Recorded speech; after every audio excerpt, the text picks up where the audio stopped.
I'm John Cranton with JimFice.com. Going to take a look at the 2015 NFC North, the black and blue division. Now, last year they had a pair of teams with 12 and 11 wins. That was the Packers and the surprising Lions, and even the Vikings surprised the rebuilding Vikings, winning 7 games. The Bears are rebuilding for this season with a new coach, and many expect the Lions to take a step back after overachieving on a first-year coach, Jim Caldwell, in 2014. The Vegas projection does so. So that really leaves one powerhouse team, the Green Bay Packers, and they're at minus 250 to win the division. We'll start with them. The Vegas over-under projected win total for the Packers will be 10 for this fall. Now, Green Bay won the Super Bowl 5 years ago. They were 15-1 4 years ago in the regular season. And the last 3 years, 11-5 record, 8-7-1, and then last year, 12-4. It was a great season until the playoffs when they had that cruel, gut-wrenching 28-22 overtime loss. They had a 19-7 lead, though, in the NFC title game with 4 minutes left. They won the turnover battle 5-2, but they blew it with Seattle trickery and some bad special teams.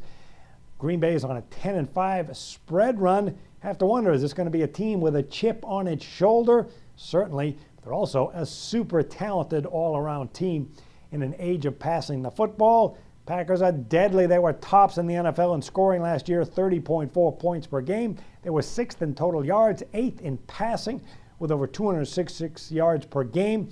And quarterback Aaron Rodgers is back. He had a sizzling year, 38 touchdowns, 5 interceptions, over 4,300 yards passing.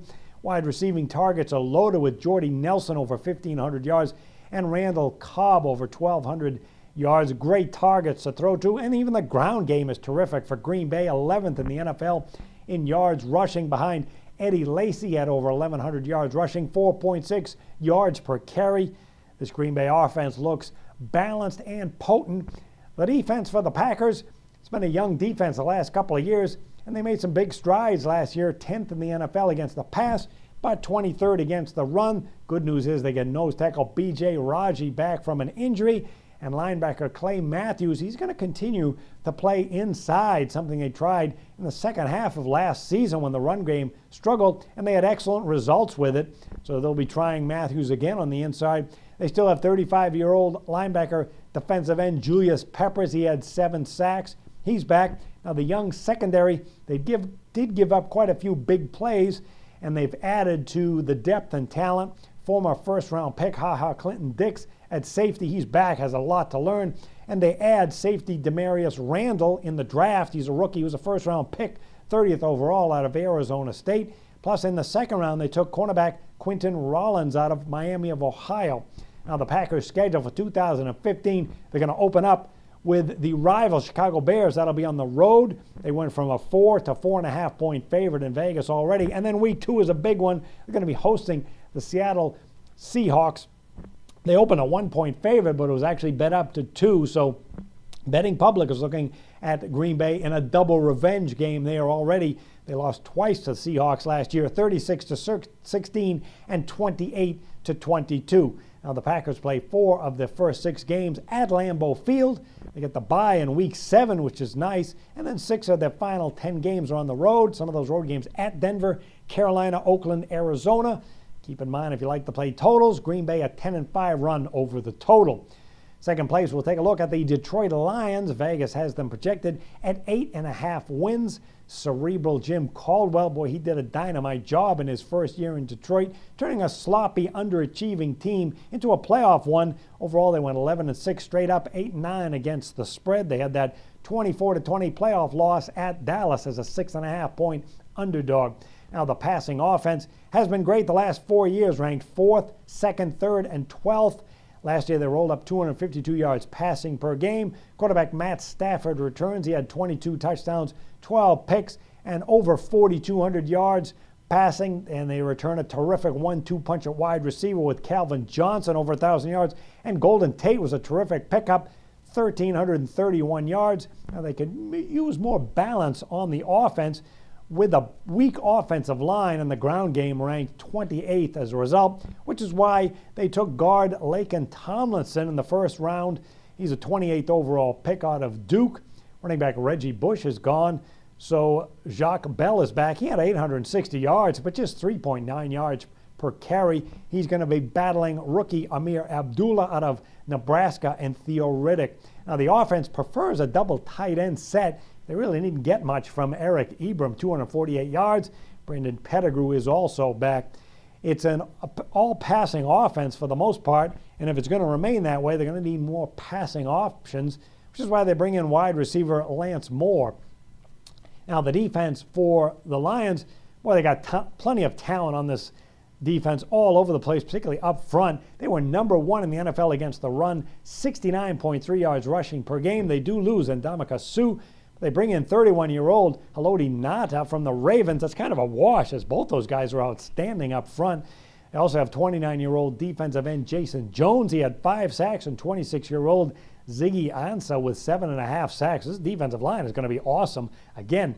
Now, the secondary can be suspect at times. All right, overall, they rank 13th against the pass, giving up 231.6 yards, but a little deceptive because they did have trouble against good passing teams, which they didn't play a lot of. Now, cornerbacks Darius Slay and Rasheed Matthews are back, but Darius Slay, a third-year cornerback, he did suffer a hand injury in the offseason. And when you look at their 2 worst losses last year, it was against great passing teams. The Patriots scorched them 34-9, and the Packers 30-20 as they split 2 games. Now, the schedule for the Detroit Lions is going to be really tough in September.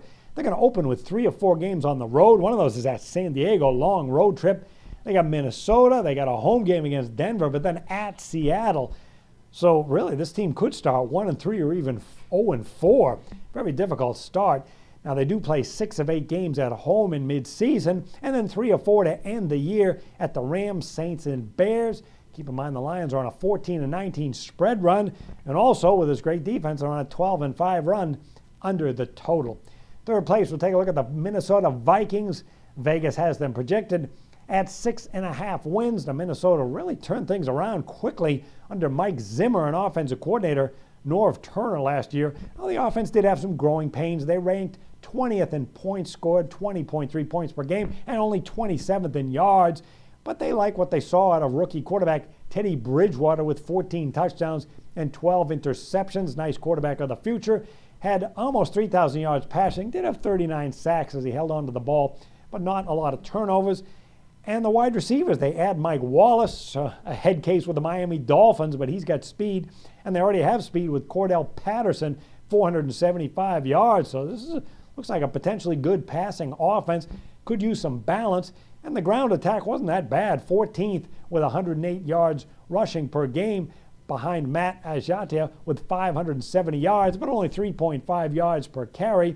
And, of course, they could get 30-year-old running back Adrian Peterson back. Off last year, but 2 years ago he had 1,266 yards, 4.5 yards per carry, and then that was a step back from his incredible 2012 campaign with 2,097 yards. That was 6 yards per carry.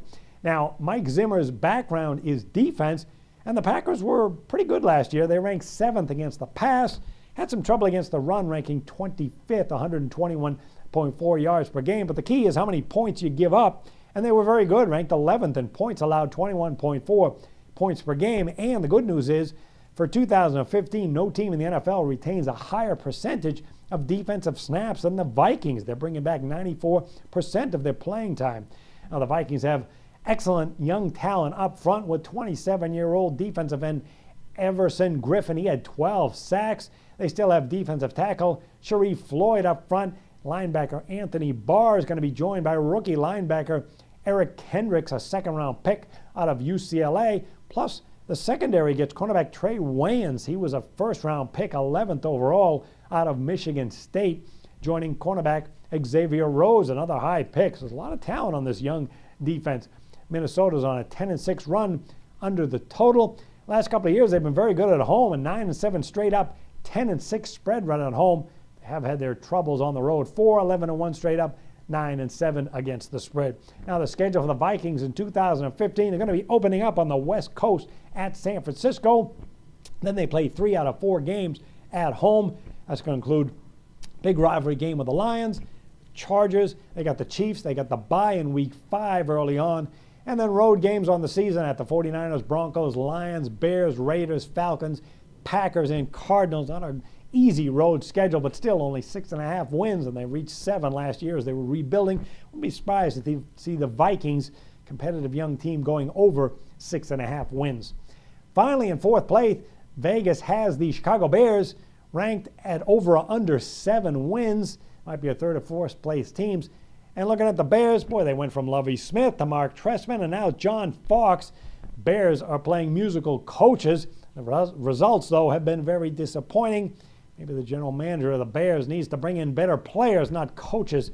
John Fox, he's very good at organizing, but he was also run out of Denver for getting blown out in the Super Bowl 2 years ago and then one and done last season with a talented team in Denver.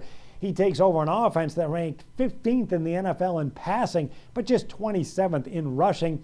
Key is going to be improving this shaky offensive line as quarterback Jay Cutler was sacked 38 times in 15 games. Kyle Long is fine at guard, and they hope center Honris Grasu fits in. He was a third-round pick out of Oregon to try and help this line. Jay Cutler's 32 years old, 28 touchdowns, 18 interceptions. They had no takers for him in the offseason, so they're kind of stuck with this overpaid turnover machine. But he does have some good offensive players to work with. Matt Forte had over 1,000 yards rushing, but just 3.9 yards per carry, stepped down from 4.6 yards per carry 2 years ago. And the offensive wide receivers they have to throw to, Alshon Jeffrey is terrific, over 1,100 yards and 10 touchdowns. And they bring in rookie Kevin White, the speedster out of West Virginia. The defense for the Bears, really there's nowhere to go but up. This team ranked 30th against the pass, giving up 264.4 yards per game. And even the run defense wasn't very good, 17th against the run. And they were dismal, 31st in points per game, 27.6. So major changes are taking place on the defense, which is no surprise. Veteran defensive end Jared Allen, he's going to move to outside linebacker, and he says he's having fun with the move in practice, and he's going to be teaming with outside linebacker Pernell McPhee. He had 7.5 sacks with the Baltimore Ravens. He is aboard, along with second-round pick defensive tackle Eddie Goldman. He's going to start up front to try and plug the leaky run defense. The Bears also add veteran cornerback Tracy Porter to what is a very weak secondary, needs some depth. They still have Tim Jennings and Kyle Fuller. Now the schedule for the Bears, are going to open with the Packers and then Arizona at home and then at Seattle. So very difficult September for this team. Starting in week 3, they're going to play 5 of 7 games on the road. Some of their road games are at the Chiefs, Lions, Chargers, Rams, Packers, Vikings, and the Buccaneers.